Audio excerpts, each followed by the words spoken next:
अब आपको ये बताते हैं कि इस बजट में युवा, महिला, गरीब और किसानों के लिए क्या है, क्योंकि देश में सबसे ज्यादा वोटर्स इसी वर्ग के हैं और इसकी शुरुआत हम युवाओं से करना चाहते हैं, क्योंकि इस समय भारत पूरी दुनिया की सबसे बड़ी युवा शक्ति है।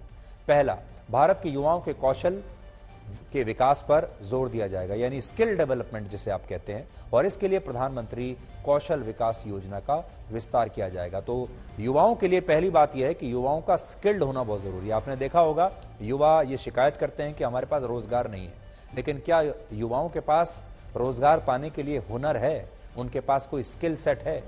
उन्हें कोई ऐसा काम आता है जिससे रोजगार मिल सके, या कुछ भी नहीं आता है? तो इस चीज के लिए एक कौशल विकास योजना प्रधानमंत्री की बनाई गई है, जिसमें आप अपने स्किल सेट को डेवलप कर सकते हो, जिससे आपको रोजगार मिलेगा। यह युवाओं के लिए है। दूसरा, देश के अलग अलग राज्यों में 30 स्किल इंडिया इंटरनेशनल सेंटर्स की स्थापना होगी और इनकी मदद से भारत के युवाओं को अंतर्राष्ट्रीय स्तर पर मिलने वाले अवसरों के लिए तैयार कर दिया जाएगा। जो विदेशी बाजार जो हैं, अंतर्राष्ट्रीय स्तर पर जो बड़ी बड़ी अपॉर्चुनिटीज मिलती हैं, उनके लिए हमारे युवाओं को ना तो जानकारी है और ना ही उनमें जागरूकता है, उन्हें इसके लिए तैयार किया जाएगा। तीसरा, युवाओं के लिए डायरेक्ट बेनिफिट ट्रांसफर स्कीम की शुरुआत होगी।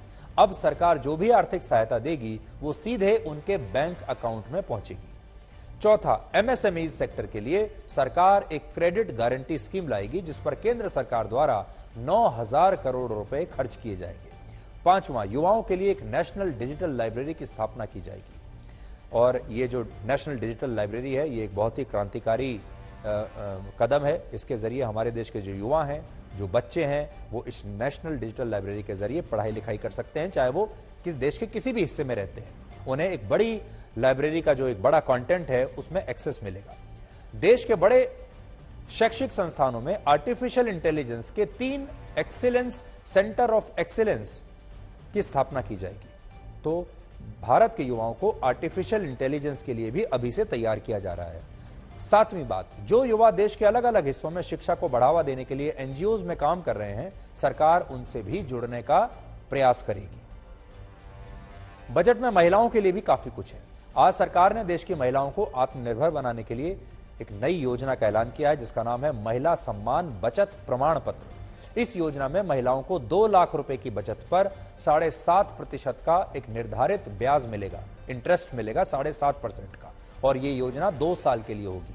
उदाहरण के लिए, अगर किसी महिला ने 2 लाख रुपए बैंक में जमा किए हैं तो 2 साल बाद उसे लगभग 31,000 रुपए ब्याज के रूप में मिल जाएंगे और बैंक में जमा उसकी कुल राशि 2,31,000 रुपए हो जाएगी।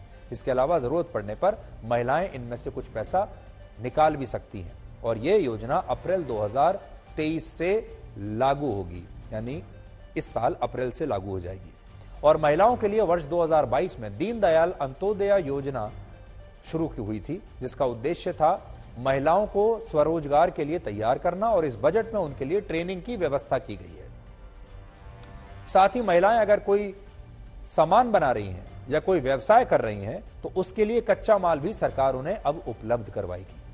किसानों के लिए भी इसमें काफी कुछ है बजट में, जैसे कृषि के लिए दी जाने वाली कर्ज की राशि को बढ़ा दिया गया है। पिछले बजट में यह राशि 18,50,000 करोड़ थी, अब 20 लाख करोड़ रुपए होगी, यानी इस योजना में सरकार ने किसानों को अलग से 1.5 लाख करोड़ रुपए दिए हैं। इसके अलावा इस बजट में एक फंड का ऐलान किया गया है जिसका नाम है एग्रीकल्चर एक्सेलरेटर फंड।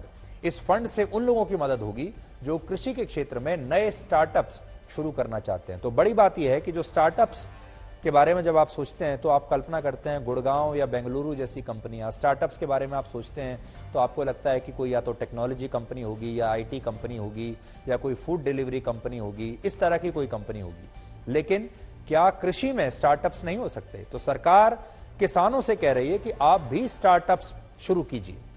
तीसरा, मोटे अनाज को बढ़ावा देने के लिए भी नई स्कीम का ऐलान हुआ है और इसका नाम है श्री अन्न योजना। इसके तहत सरकार हमारे देश को मोटे अनाज यानी मिलेट्स का दुनिया भर में एक ग्लोबल हब बनाना चाहती है।